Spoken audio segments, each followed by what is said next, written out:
I have to admit, I have a bit of a weird superpower to share with you today. Uh-huh. It's not particularly useful for fighting crime. I definitely can't fly. Okay. And honestly, it probably won't even get me a free drink at a bar unless it's a very, very specific kind of bar. Well, I'm always intrigued by your hidden talents. Please do tell. What is this niche superpower? Okay, so picture this. I walk into a used bookstore, you know, the kind I'm talking about. Mm-hmm. It's usually got that little bell on the door that jingles. It's dusty. It smells like old vanilla, degrading paper, glue, maybe a cat that lives somewhere in the back. The best kind of smell. That is the scent of lignin breaking down in the paper. Oh. It is actually chemically related to vanillin. See, that's why you're the expert. I just Right. think smells like old books. Well, you're not wrong. So I head straight to the sci-fi and fantasy section, scanning the shelves, and I can pick up a paperback. Let's say it's got a wizard on it, or a spaceship, or a dragon. Usual suspects. Right. And without looking at the copyright page, without Googling anything, I can look at that cover art and tell you, frightening accuracy, if it was published in the 1980s, the 90s, or the early 2000s. That is actually a very specific and a very fascinating skill. It's like carbon dating, but for nerds. Exactly. It's geek carbon dating. And it's like, I have this internal radar for vibe. Right. I'll look at a dragon and think, that is definitely a 1985 dragon. The scales are too shiny for 95. Or I'll see a spaceship and just know, oh, that has early 2000 CGI written all over it. Okay. But here's the thing that's been bugging me, and it's why I wanted to do this deep dive today. I know that I know it, but I couldn't articulate why I knew it. It was just a feeling. That is the perfect setup for what we are doing today. Mm-hmm. Because that feeling you have, it isn't magic. It feels like it's... It's not intuition, not really. It is data processing. You have internalized a visual language that has been evolving for over a century. You're subconsciously picking up on cues that tell a massive story. a story about history and marketing. And technology. And that is exactly what we're going to decode. We are doing a deep dive into the evolution of science fiction and fantasy book cover art. We're looking at the art of the fantasy book cover by Bookborn, plus some other industry insights. And it turns out we aren't just looking at cool pictures of wizards. No, not at all. We are looking at a history of technology, economics, and psychology. It's surprisingly... It really is. We're looking at a collision of three massive forces. Art history, the big trends that sweep through culture, technological limitations, what the printers could physically do at the time, and of course, marketing psychology. what the publishers thought would make you buy the book. Precisely. So we're going to trace this whole journey from like the leather-bound books of the 1800s through the psychedelic 60s, the golden age of the 80s, all the way to now. All the way to the current controversies over AI art and those fancy special editions that are everywhere right now. I have so many of those. Before we jump into the timeline, I think we need to establish a really important distinction. This is something that gets lost when people talk about art in general. Okay. We need to distinguish between fine art and commercial art. Oh, this is a big one because when we go to a museum, we're looking at fine art, right? Art for art's sake. Generally, yes. Fine art, think of a portrait in a gallery or an abstract sculpture. It's often an expression of the artist's inner world. A statement. It could be a political statement, an exploration of technique, just pure emotion. It doesn't have a job other than to exist and provoke thought. But book covers, that is commercial art. Right. It has a job. It is one job. Yeah. Its primary and really its sole function is to sell a product. It's a billboard. It's a billboard for the story inside. It is. And because its job is to sell to a specific group of people at a specific moment in time, cover art acts as a perfect mirror. A mirror of the culture at that time. Yes, it reflects the sensibilities of the buyers in that exact era. It tells us what the culture valued, what caught their eye, and what signaled this book is for you. So my ability to date a book is just me subconsciously recognizing those marketing signals that are like frozen in time. Exactly. You aren't just seeing a drawing, you're seeing a sales pitch from 1985. You're seeing what a marketing director in New York thought a 16-year-old in 1985 wanted to see. I love that. It makes me feel less like a nerd and more like an anthropologist. And that marketing director was reacting to the technology available and the cultural trends of the moment. It's all connected. Okay, so we have a lot of ground to cover. We're going to go decade by decade, but first we need to set the stage. The source material talks about how general art here. It does. I usually snooze through art history lectures. No offense to art, but this actually makes a lot of sense. It's about a pendulum, right? It is. And don't worry, we won't get too bogged down in dates and names. But if you look at the broad strokes of Western art history, you see this constant cycle of action and reaction. Like one style comes in and the next one is just trying to rebel against it. Exactly. A movement rises, it dominates, everyone loves it, and then the next generation comes along specifically to reject it. Yeah. It's a generational push and pull. Can you give us the crash course version just so we can spot it later on the covers? Sure. Let's look at the late 18th and early 19th centuries. Yeah. You had neoclassicism. Think of the architecture in Washington, D.C., or paintings of Greek heroes. Okay, so very orderly, symmetrical. Very. It was all about order, harmony, reason, returning to the ideals of Greece and Rome. It was very structured, very logical, very clean. Very stiff, very perfect, almost mathematical. Right. And humans are messy creatures. Eventually, people got tired of that rigidity. They got tired of the cold logic. So the pendulum swung to Romanticism. The opposite. A direct rejection of that order. Romanticism focused on intense emotion, individuality, the wildness of nature. It was messy, dramatic, and often dark. Which makes sense. If you eat nothing but plain, orderly toast for a month, eventually you're going to crave a spicy curry. You need the opposite sensation. That is a very good culinary way to put it, but yes. But this shift wasn't just aesthetic. It was political. This is crucial to understand. How so? Romanticism was largely a pushback against the Industrial Revolution. Oh, interesting. So as factories started popping up, art went the other way. Exactly. As the world became more mechanized, smoky, loud, and industrial, as cities became crowded and dirty, art swung toward the beauty of untouched nature. It was an escape. It was a coping mechanism. It was people saying, I don't want this machine world. I want the sublime power of a mountain storm. And then I assume the pendulum swings back again, because we can't stay romantic forever. It always does. Romanticism's focus on imagination and emotion eventually felt too flighty, too disconnected from the real struggles of people, so it led to realism.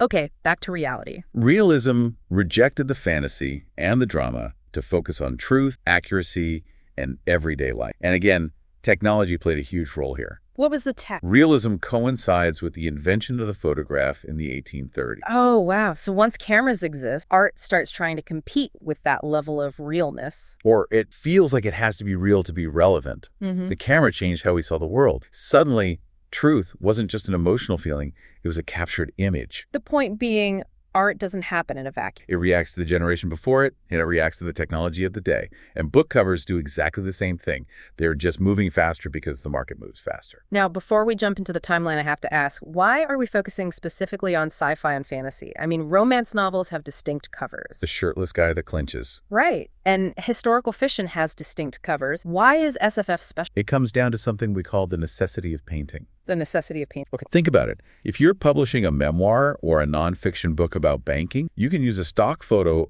of a person or a bank vault. Easy enough. If you are doing historical fiction, you can use a period-accurate painting or a photograph of a reenactor in a Victorian dress. Right. The woman walking away cover, we've all seen it. The woman in the fancy dress walking away from the camera, maybe looking back over her shoulder. It's everywhere. It is a meme for a reason, and it's easy to produce. You hire a model, rent a dress, take a photo. Okay, I see where you're going with this. Now, try to find a stock photo of a dragon burning down a village. Yeah. Or a stock photo of a six-armed alien diplomat negotiating a peace treaty on a ring world. Checking Getty Images for orc warlord at a tea party probably doesn't yield great results. I mean, maybe with AI now, but historically, no way. Not authentic ones, certainly. SFF requires visual world building. The things of the book do not exist in our reality, so they must be created from scratch by an artist. So it's forced to be more creative. It has to show you the impossible. Precisely. It relies on original painted art more than almost any other genre. That makes total sense. There's also a specific name mentioned in the research that changed everything for fantasy covers, the Tolkien effect. Yes, this is critical. We have to remember that before J.R.R. Tolkien, the fantasy genre as a distinct marketing cat, it just didn't really exist. So what did books look like before him? If I bought a fantasy-style book in, say, 1920, what did it look like? They just looked like books. Okay. They didn't have to signal, this is a book with elves. They just had generic designs, maybe some nice typography.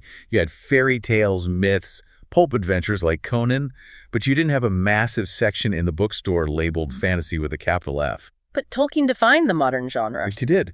Once The Lord of the Rings exploded in popularity, especially in the 60s in America, publishers realized there was a specific audience hungry for this specific thing. They realized there's money on the table. Huge money. And once you have a specific audience, you need a specific visual language to flag them down. You need a bat signal. Hey, you like the Ring book. Here's another book with a sword and a map on the cover. Buy this one. Essentially, yes, marketing expectations were created. The visual language of fantasy maps, swords, cloaked figures was born out of the need to sell to Tolkien fans. It became a shorthand. Okay, let's get into the timeline. I want to use my dating superpowers and see if we can explain. Let's go way back, the 1800s to the 19th. The pre-paperback era. All right, what are we looking at? We are looking at the era of industrial constraint. Visually, these books are usually cloth or leather bound. You see a lot of patterned motifs, maybe some gold leaf stamping. Very classy, very library ad hoc. Indeed. Feels timeless. Yeah. But the reason they looked that way was largely technological. They were printing with metal plates. So it's like a giant stamp. You press it into the cover. Exactly. A relief process. And these plates were heavy, expensive,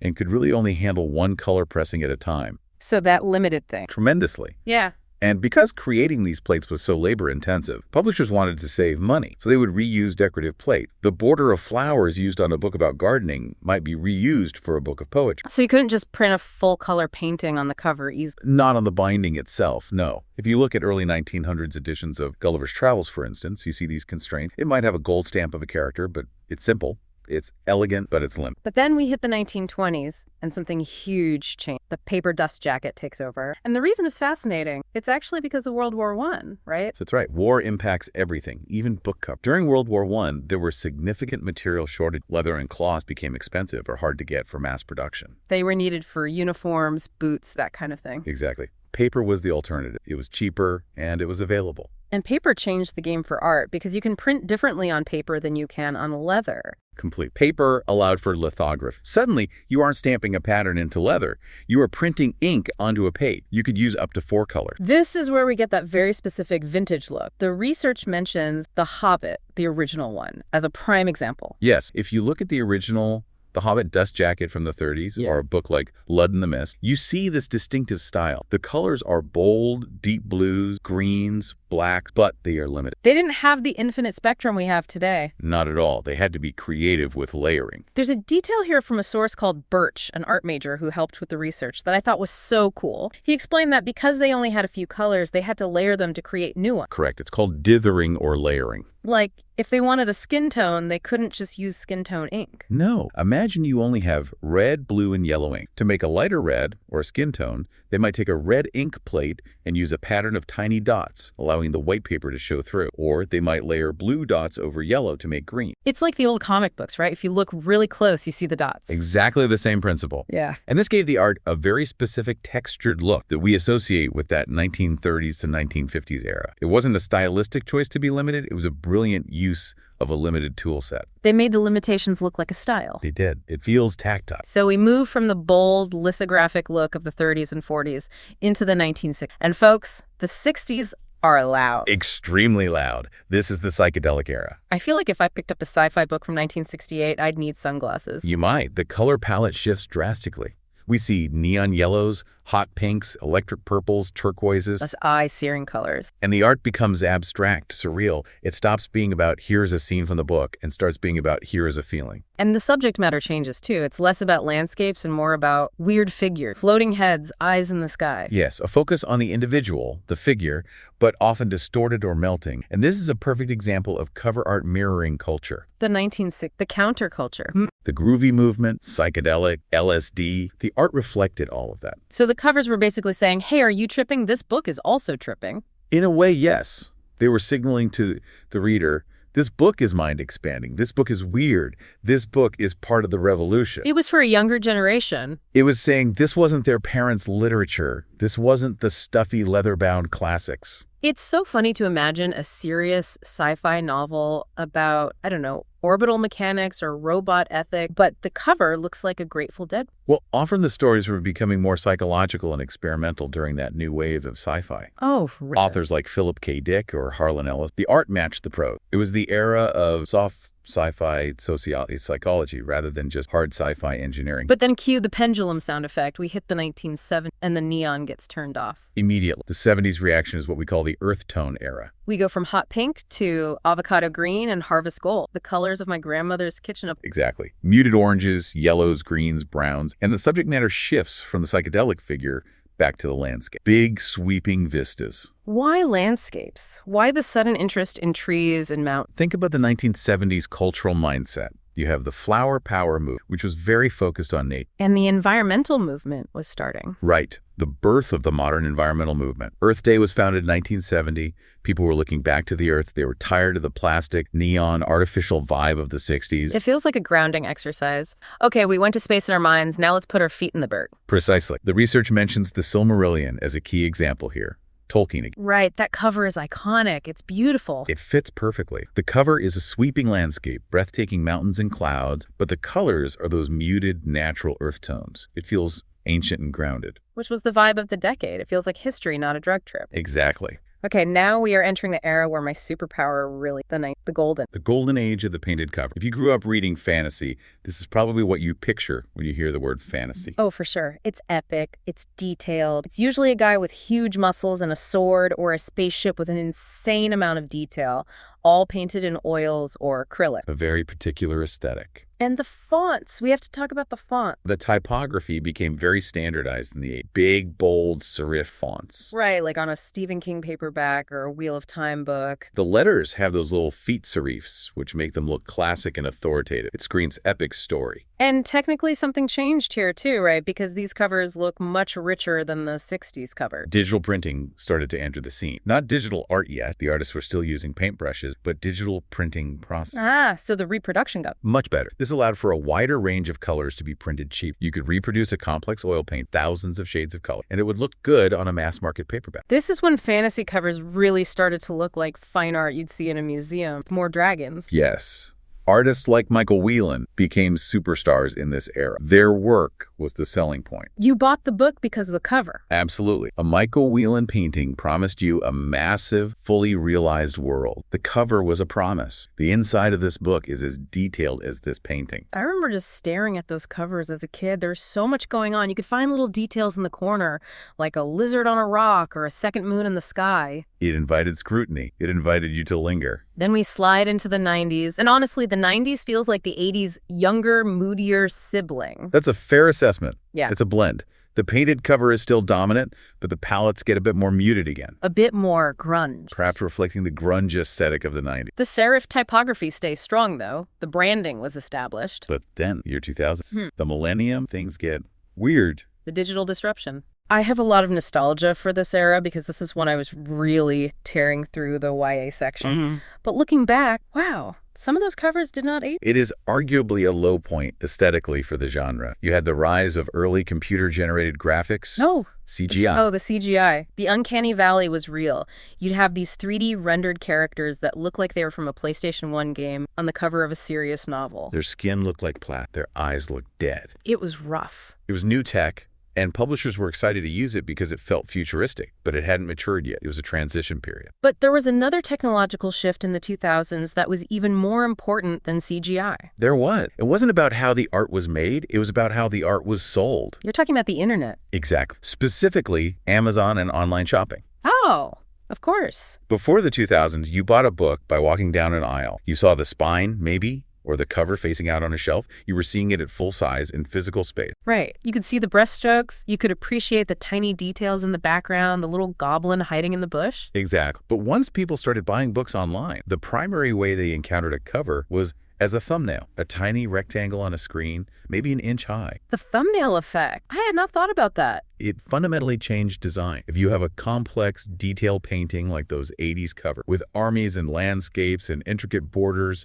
and you shrink it down to the size of a postage stamp. It just looks like a muddy blur. You can't tell what it is. Exactly. So designs had to get simpler, bolder. Precisely. You see a shift toward high contrast, big central images, and massive text. It had to be readable at a glance on a low-resolution screen. If it doesn't pop at 100 pixels wide, it doesn't sell. That explains so much. That's why we started seeing those covers with just a symbol like a burning mockingbird or a face, and not the sweeping armies of... It was a survival adaptation for the digital market. The art had to shout because it was shouting from a very small box. And that influence is still with us now. We're still living in the thumbnail era. We are. But the style has refined. We've moved past the bad CGI and the clumsy Photoshop for the most part. Okay, let's talk about right now, the modern era. The research includes some really cool insights from an actual industry expert, Adam Auerbach. Yes, he's the art director at Berkeley, which is huge. Penguin Random House, huge. Getting his perspective is invaluable because he's in the room where these decisions... And his main takeaway is that the walls are breaking down. What does that mean, the walls between genres? Exactly. It means SFF is no longer a niche, geeky hobby in the corner of the bookstore. It's mainstream. Game of Thrones, Dune, the Marvel movies, everyone reads or watches fantasy now. So the covers don't have to scream nerd stuff anymore. They don't have to signal so aggressively to their little tribe. Right. Auerbach talks about a move toward a graphic style. It's what he calls figurative but graphic. Can you unpack that? Figurative but graphic. Sure. Instead of hyper-realistic paintings where you can count the pores on the hero's nose. Which is the 80s thing. The art is more poster-like. You'll see characters, so it's figurative, but they might be silhouettes or stylized or made of flat colors, which makes it graphic. It's designed to have an immediate visual impact, again, playing to the thumbnail, but it also looks artistic and modern. Yes, it feels a bit cooler maybe, a bit more designy, like something you could put a poster of in your living room and it wouldn't look out of place. It signals to a broader audience. It says, this is a good story, not just, this is a fantasy story.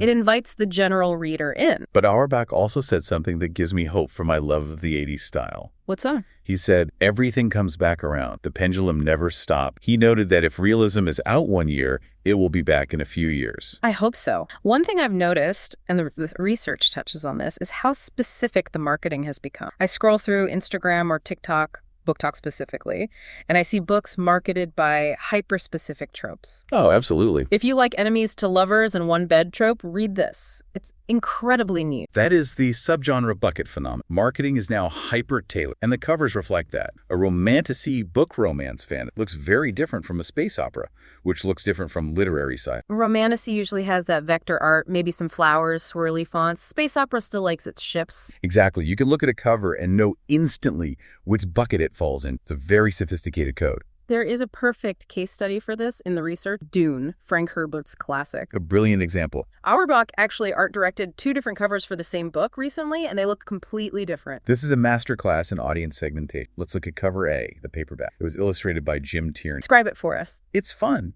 It's colorful. It has this striking orange color. It feels literary. Right. It doesn't scream hard sci-fi. It looks like a cool, modern novel you'd read in a coffee shop. And that's the target. This is for the general fiction reader, the person who maybe likes The Martian or reads modern novels. They know Dune is a classic, like Moby Dick, but they aren't die-hard sci-fi. If you put a big spaceship on the cover, they might be intimidated. Exactly. This cover tells them it's safe to come in. This is a great novel that happens to be on another planet.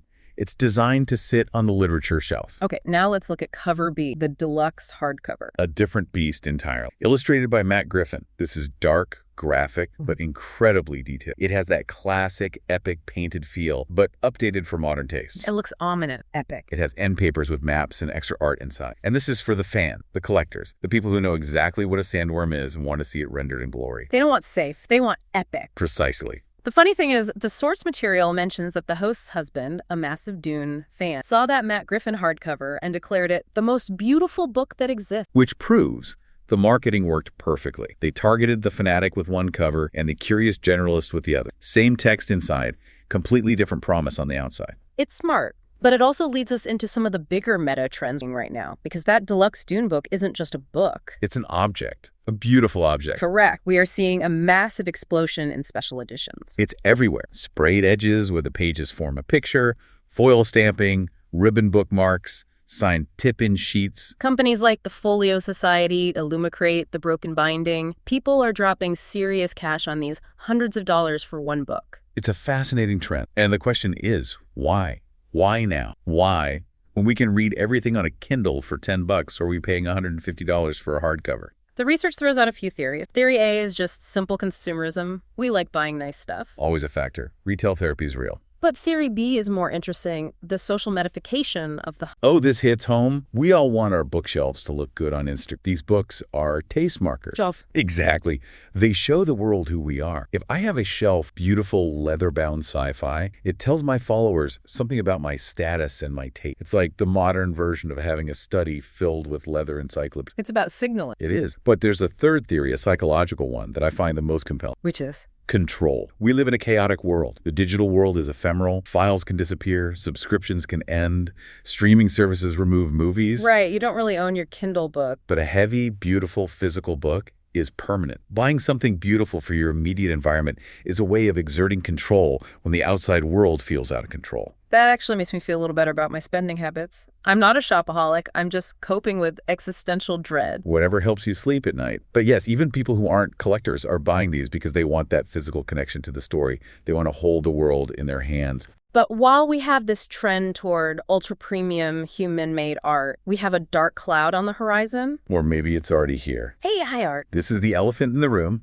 Artificial intelligence image generation. Midjourney, DLE, all of them. It's controversial, to put it lightly. The research points out a massive irony here. I know what you're going to say. Sci-Fi has spent the last 70 years warning us about technology replacing humans, and now technology is replacing the artists who draw the sci-fi covers. It is a bitter pill for many. And the driver, as always, is economic. It's not about art. It's about money. Money talk. If you are an indie author or even a small publisher, hiring a professional artist to paint a custom cover might cost you $3,000, $5,000, $7,000. That is a huge investment if you don't know if the book will sell. Versus a Midjourney subscription, which is what, $30 a month? Or hiring a designer on Fiverr who uses AI for a few $100. The barrier to entry drops to near zero. But the cost is paid in other ways. There's a quote in our source material from fantasy author Janie. She's a legend in the field, writes and paints her own cover. And she commented on a Reddit thread. It was a very poignant critique. She talked about the race to the bottom, and she noted that this started even before AI. What does she mean? Before AI, we saw the rise of design firms replacing solo artists. Instead of commissioning a unique painting, publishers would hire a firm to slap a stock photo icon on a background and add some text. The tapestry trend, pretty pattern and the title, or blue sword on black background, we've all seen those. Right, it's cheap, it's fast. And her fear, which is shared by many, is that AI is just the next logical step in this cost-cutting. She called it a loss of atmosphere and originality. She mentioned seeing the same stock figures swiped digitally over and over. And with AI, the fear is that it's just regurgitating old art. Regurgitating art that was created does not open new ideas. That's her quote. That's the core of it. If we rely on algorithms to create our culture, we stop innovating. We just get stuck in a feedback loop of what was popular yesterday. And she mentioned that even big names like Michael Whelan, the guy who defined the 80s, are stepping back from commercial covers. It feels like a huge loss. It is. It signals a shift from cover as art to cover as content. A cover used to be a piece of art you admired. Now for many, it's just a thumbnail. It's utilitarian. So we're in this weird place. On one hand, we have these gorgeous, expensive special editions that celebrate human craftsmanship. On the other hand, we have a flood of AI-generated thumbnails optimized for the algorithm. It is the ultimate tension between art, and that has been the story of book covers since the very beginning. From the metal plates of the 1800s limiting the colors, to the thumbnails of Amazon limiting the detail, to the AI bots limiting the cost, it's all connected. It is. The cycle continues. Realism to abstract, handcrafted to mass produced, and back. So what does this all mean for us, the readers? Where does this leave us? I think it leaves us with a provocative question. We are in an era of infinite choice, but are we seeing infinite variety? As algorithms decide what we see, and as thumbnail optimization drives design, are we losing the richness of originality that defined the genre? Or is that stack of special editions on my shelf proof that we still crave that human connection, that we're willing to pay for? That is the question. Are we moving toward a world where art is a premium luxury while the masses get the algorithm? That is a spooky thought to end on, a very sci-fi thought, actually. Indeed. Well, listen, I want you to do something for me. Go to your bookshelf, pick up a few books, try to date them. Use your new superpower. Yeah, look at the fonts, look at the colors, see if you can spot the lithograph layering or the 60s neon or the 80s oil painting. It changes the way you look at your library. You aren't just looking at stories, you're looking at history. Exactly. You're looking at a timeline of our culture. Thanks for taking this deep dive with us. Keep reading and keep looking at the art. Until next time.